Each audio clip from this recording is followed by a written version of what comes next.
Letters, letters, letters, letters, letters, letters, letters. Hey everybody, going to start with something on my Dave Hughes channel that I posted this morning. Looking for a name on the wall that heals. The Vietnam Veterans Memorial Group there, they have a wall, Vietnam Memorial Wall, that you find in Washington, D.C. They actually have a mobile version of that they take around the country. And it's currently in Rock Hill, South Carolina, where my Doxinator is. And I checked it out, put the video up on my other channel. I'll put the link in the description below.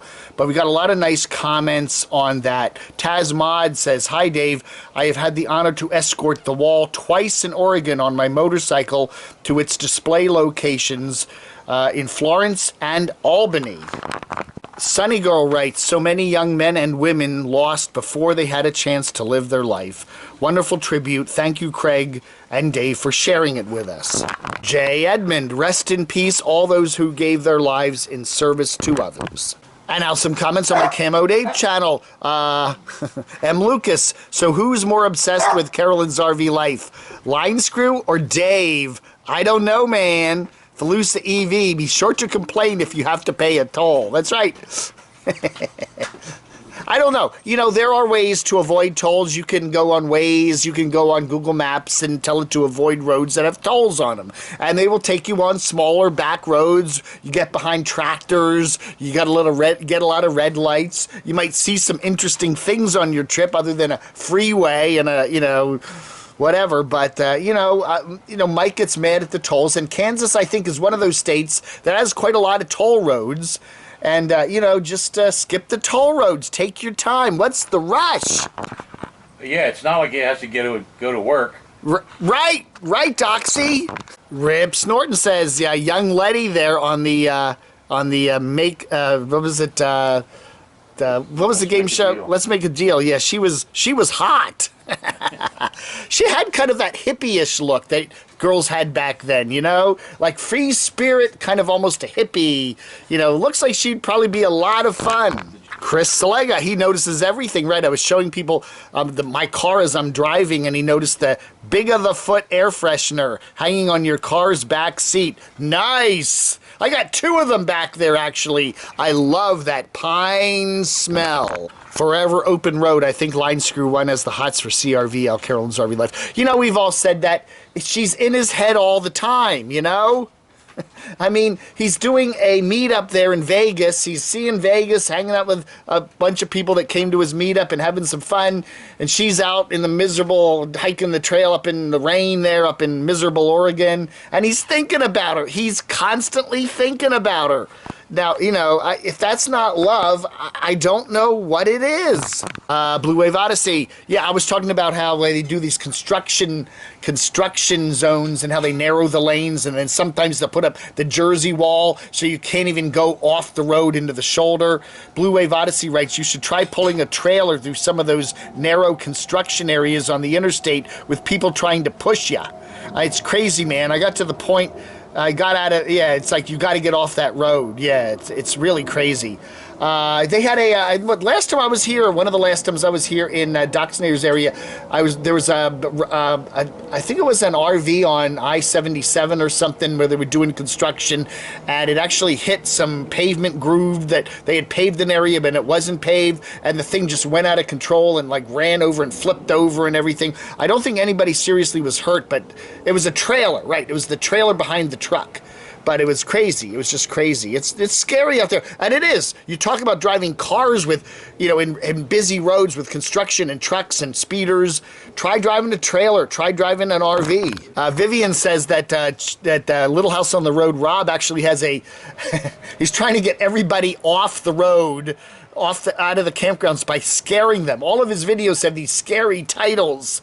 My old friend Rob is wanting everyone to quit camping so he can, worried about nothing being free, so that he can have the campgrounds all to himself, right? Doesn't he realize that people have paid for the convenience of they paid for the convenience of paved camp areas before his little wooden trailer came along, right? I don't know. Rob is a very how should we say, very controversial guy. You either love him or hate him, or sometimes both at the same time. Vanilla Rain says I should trade in my beater car, Little Adam, for a van or a Class C. I don't know, man. I don't know. I like the idea of being a nomad in a little car. I just like that. I'm not planning to sleep in the car. I don't think I could sleep in a vehicle like that. I don't know, but staying in motels, camping out on people's sofas, couches, and just carrying on. And it forces you to just take the minimum amount of stuff, right? This car is small. Nomadic couch surfer, says Craig. I should call myself. Yeah. Beater car, nomadic couch surfer, no Dave in his beater car. Little vehicle forces you not to take a lot of stuff. The bigger the vehicle, then you get to a Class A, and you probably get as much stuff in the Class A as you got in an apartment. Sunny Girl says, we all had a great time last night. I'm happy for you. This is the start of a new adventure for you. Happy Thursday. That was Happy Wednesday. Yeah, today's Thursday. Yeah, anyway, we're not doing one tonight. But anyway, yeah, that was a lot of fun. A lot of good people turned out. I made a little super chat money. Thank you all so much. I'm going to use that for some gasoline and some of my traveling. I do have a few things on the car that need a little bit of work. So when I'm up in the DC area, it's going to be taken to the shop for sure. That's the one way to keep an old beater car like that running, I think, is every 6 months or so, and I'm up to 9 months now, take it in for a good thorough exam. It's getting old. You got to do that as a person. You got to do that as a car. Clap out loud. Camo Dave, you make my day. Lots of smiles. Have fun on your trip. Amanda, did you check out those prices on alcohol in Angela M's video from Cozumel? Wowza, talk about being marked up. Hey, have you ever gone to Vegas or something and you go down to the hotel gift shop or whatever, they have a little shop there where they sell like food and drinks and stuff, and look at the booze prices. I mean, really. Something you could buy in a regular liquor store that costs $10 will be $35. The markups down there are incredible. Yeah, and that's just true, I think, for any touristy-oriented store. I think if you went out into wherever the Cozumelian people, the natives buy their... Aren't they in pesos? Huh? Aren't their prices in pesos? Pesos. Well, yeah, the prices are also in pesos. So it might say 35,000 pesos, which is what, $10. I don't know. Yeah, do not buy anything where the tourist shop. Somebody said that too about drugstores in Vegas. Don't ever buy anything in a drugstore in Vegas. They have the highest prices you have ever seen. You got to drive around or go around somewhere where the people that live there shop, okay?